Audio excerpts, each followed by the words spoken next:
happy day of reading, Mom. Happy day of reading to you too, Mary. I've been waiting for this day to come for so long. So have I, and so has Patty. Do you remember Patty the platypus from when I was a kid? You know I do. Yep, well, she and I chose a book that Dad gave me, oh gosh, ages ago. I read it once in high school, again in college, and I saw it on the shelf today and I was like, I've got to pick that book up again. And it's none other than The Iliad and the Odyssey by Homer. A wonderful choice, Mary. What's it about again? Remind everyone who's watching. Well, it tells the tale of an epic journey of a man named Odysseus. And in fact, to give you a little snapshot of what it's about, I'm just going to read you the blurb that's on the front cover. So here Great goes. idea. Okay.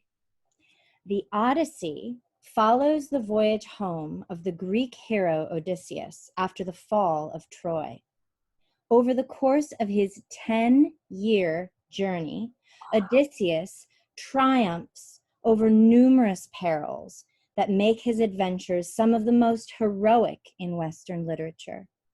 His confrontation with the monstrous Cyclops Polyphemus, his escape from the bestial transformation of the sorceress Circe, his subterfuge to elude the fatal song of the sirens, his navigation between the six-headed monster Scylla and the whirlpool Charybdis. And those are only a few to mention. So I do know the ending because I've read it before, but it is such an incredible adventure story. I can't wait to get my hands on it again. Oh, yes. Sounds so exciting. You will be enjoying that book. It's a very thick book. You'll be enjoying that book for many days to come. I sure will. What are you going to read? Well, in our class, we've been studying Jane Goodall. You know who that is? I do. I remember her from when I was in 4th grade. I studied about her. Well, she's this absolutely wonderful scientist who made it her life dedication to study chimpanzees in the wild. And so she went to Tanzania to do just that for many years. So I thought that I got a lot of books here on chimpanzees because I want to learn more about this amazing animal, to see, why she loved them so much, what she found so fascinating. So these are some of my nonfiction choices. Chimpanzee Babies. Oh. Another one called Chimpanzees. A lot of times that's what they're called, and this one's just Chimpanzee. And inside, absolutely breathtakingly beautiful pictures of chimpanzees in the wild doing different, very clever things. Wow. And then in addition to that, I have this book that Jane Goodall wrote herself, and it tells stories about some of the different chimpanzees that she studied. Different stories about different chimpanzees, and she named each one.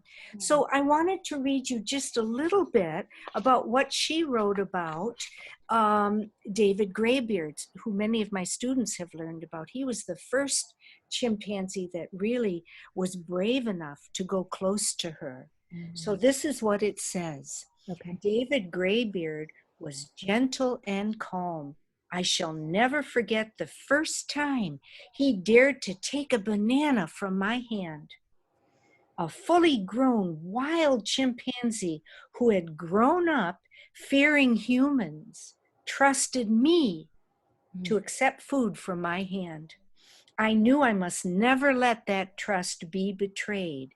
It was David Graybeard who helped me to open the door into the magic world of the wild chimpanzees, for his companions observed his lack of fear and thus accepted me far more quickly than they otherwise would have.